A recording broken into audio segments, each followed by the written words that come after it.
Feeling frustrated with your wilting houseplants? You're not alone, and the good news is, most struggling plants can be saved with just a little expert care. Whether your pothos is drooping, your fiddle leaf fig looks lackluster, or your once joyful succulent has totally deflated, I'm here to walk you through step-by-step tips to bring your botanical buddies back to life. Let's start with the critical first step, diagnosis. Before you reach for the watering can or special fertilizers, take a slow, close look at your plant. Look at the leaves, the soil, and, if possible, the roots. With a pothos, for example, notice if the leaves are yellowing, browning, curling, or simply limp. Each symptom points to a different underlying issue. Yellow leaves? That's often a sign of overwatering, especially if the soil feels soggy. On the other hand, crispy brown edges might mean the air is too dry, or that the plant is root-bound, essentially outgrowing its pot and unable to take up enough water. Wilting yet dry leaves? That's your plant's way of asking for more moisture. To illustrate, let's focus first on the classic pothos. These vines love indirect light and can manage in lower light corners, but if you notice faded small leaves or stretched stems, they're probably craving more sunshine. Move your pothos closer to a bright window, but not directly in the sun, which could scorch those tender leaves. For these thirsty yet forgiving plants, always check the top inch of soil.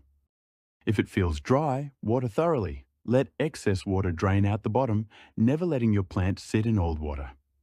If the soil stays wet for days, consider repotting with a chunkier, well-draining mix to prevent root rot. If you find any black or mushy roots, trim them carefully with clean scissors.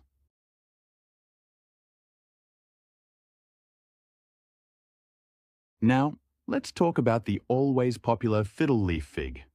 These beauties can be tricky, dropping leaves with little provocation. A fiddle leaf that's suddenly shedding lower leaves while the upper ones look fine is usually protesting a recent move or poor lighting. Give it a stable environment and bright indirect light. If you can, rotate the pot every few weeks so every side sees the sun. Fiddle leaf figs also demand just the right amount of water. Stick your finger down 2 inches. If it's dry, water deeply, but if it's still a little damp, wait a few more days. They're sensitive to drafts, so keep them away from vents or chilly windows in winter. Succulents, those desert jewels, often suffer from death by love. Too much water and too often. If your aloe or echeveria is looking squishy or translucent, that's a cry for help due to overwatering and root rot.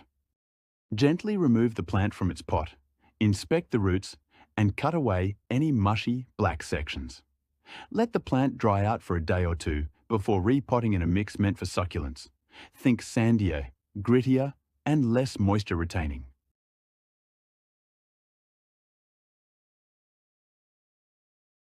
On the flip side, if your succulent's leaves are wrinkled and feeling thin, they want more water, but not a flood. Just a good, even soak followed by neglect until the soil is bone dry again. Now, if you're caring for an orchid and the blooms have faded while the leaves are turning yellow, don't despair. Orchids need more light than most people think, especially during winter. Move your orchid somewhere it can enjoy a little morning sun or bright, filtered light all day. Check for root health too. Healthy orchid roots should be greenish and firm. If they're papery or brown, trim them with sterilized scissors and repot in fresh orchid bark. For any plant, always watch out for signs of pests.